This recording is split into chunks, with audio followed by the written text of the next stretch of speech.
Hi, my name is Alexandra, and I'm going to read you one of my favorite books called Funny Bunny. It was written in about 1950. It was my favorite book when I was little. The author is Rachel Leonard, and here we go. Long years ago, when the very first bunny came to the forest, he didn't have any tail at all. All the other animals had tails and thought he looked pretty funny without one, so they called him Funny Bunny.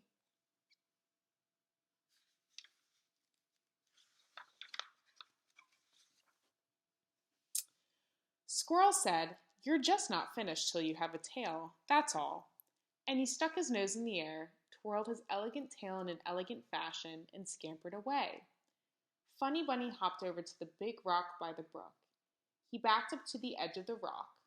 By turning his head way around and looking way down into the water, he could see a reflection of himself.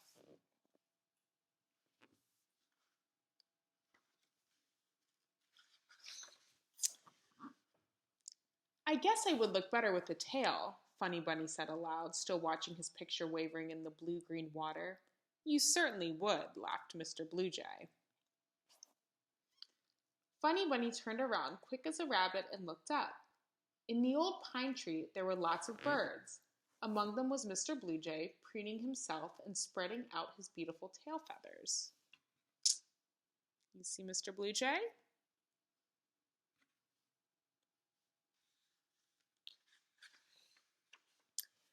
"Yes, you would," squeaked Mr. Beaver. He had been listening and watching over by the blueberry bush. "You certainly would," he squeaked again. And waving his tail in a most superior way, he scampered away toward the river. Funny Bunny hopped off the rock. Into the forest he ran as fast as he could. And if you've ever tried to run as fast as a rabbit, you know it's lickety-split.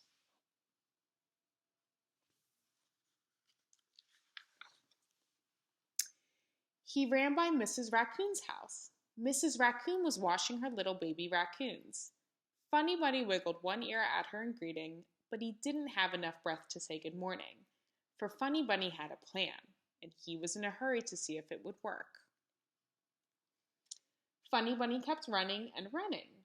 He ran by Mrs. Kit Kat's house. Mrs. Kit Kat was washing her kittens. Lick, lick, lick. Funny Bunny wiggled one ear at her in greeting, but he didn't have enough breath to say good morning, for Funny Bunny had a plan, and he was in a hurry to see if it would work.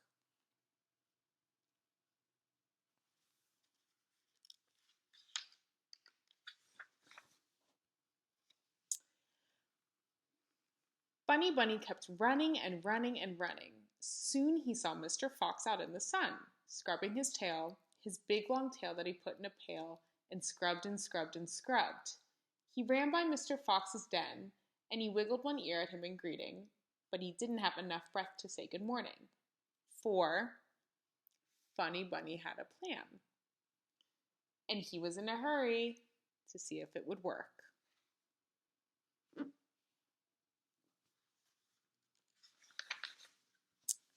And Funny Bunny kept running and running and running until he was out of the great forest, until he had run across a great big field filled with beautiful cabbages.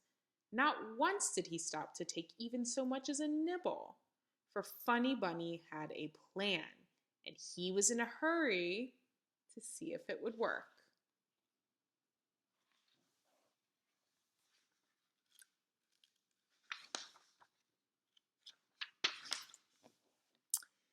He just kept running and running and running until he came to a little cotton patch. Then he looked and looked and looked until he found the whitest, fluffiest, roundest, and newest piece of cotton that there was in the whole cotton patch. And then what do you think he did?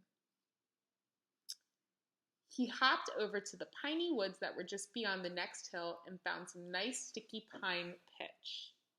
And then, what do you suppose he did? He patted the pitch right on the spot where tails are supposed to be.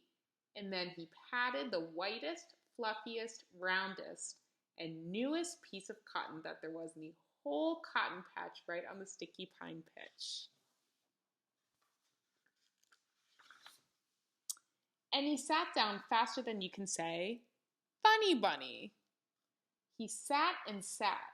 The moon came out and it was late at night, but he just sat and sat.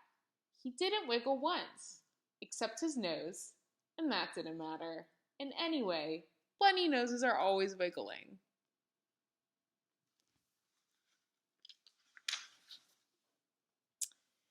He just sat and sat, and pretty soon the moon disappeared and the sky wasn't black anymore. It was streaked with pink, gold, and blue, and the yellow sun came up over there, far beyond the cotton patch. Funny Bunny jumped up. He scampered to a rock above the river.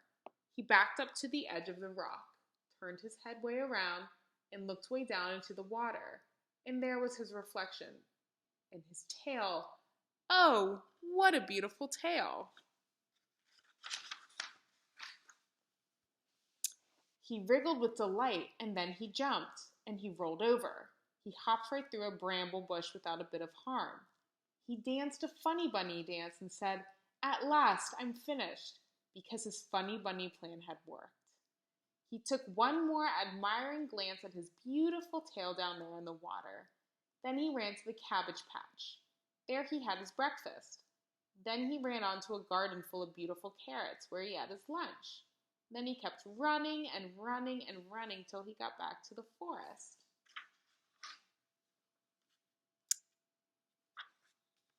The animals came from all over to admire Funny Bunny's tail. They said it was the whitest, fluffiest, roundest, and newest tail anywhere, and that he was finished in beautiful style. I hope you enjoyed that book. It's called Funny Bunny, and I hope you enjoyed the time. Thanks.